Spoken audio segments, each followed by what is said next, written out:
as a CSL RN, I receive calls from the case managers I work with in the Seattle area, and I run the referrals from start to finish. So I received a call from one of the case managers at a pediatric hospital here in Seattle, and it was about a patient who needed to go home on TPN, and they were going to need it possibly for the rest of their life. She was about 1.5, and the parents, the unique situation was that the parents were both blind, and this referral had been turned down by a couple other companies, and so they wanted to call us at this point because they wanted to see if I could come and assess the patient and meet the parents and see if it was even possible for them to go home and take care of their baby. So when I walked into the room, the first thing I noticed is that the mother was completely blind. And when I was talking to the dad, he did tell me that he could see. He just really had to hold things close up to his face to be able to see them.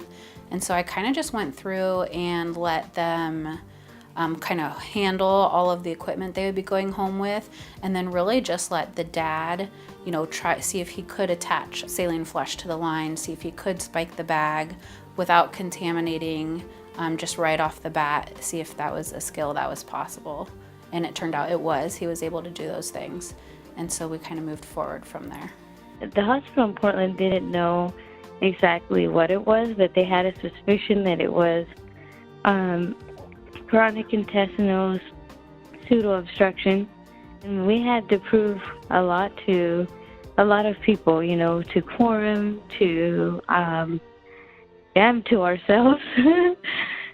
But we're happy to report that since coming home, she's done remarkably well, and I really love getting the phone calls every week about what supplies I need and anything that they're very amazing to work with, the quorum infusion. A lot of the challenges revolved around what was safest for this family to go home.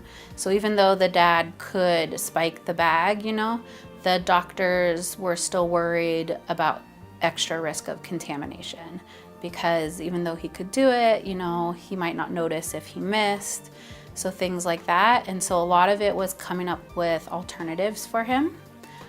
So one of the main things I did was work with a lot of people within Quorum and find out, what can we do? Like, can we spike the bags here at the pharmacy before they go home? And it turned out that yes, we can do that. The mom really wanted to be involved with caring for her daughter, but what we were comfortable with was helping her do as much as she could.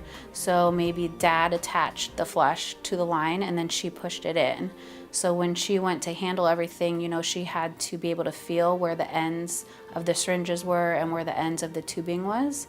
So what I did in the room one day is just grabbed some foam tape and taped the end of the syringe and the end of the tubing so that she could feel where the ends were and kind of get a feel for what she was doing. This was really a joy to care for this patient and this little girl and her family. And so we had to allocate several nurses to equip and teach this family as well as this little girl, and we had to rely on other branches for support as well. So I was with this family for about 3 months in the hospital.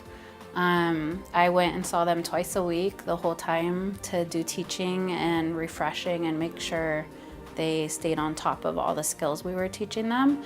And what really had me dedicated was that CPS was involved with this family.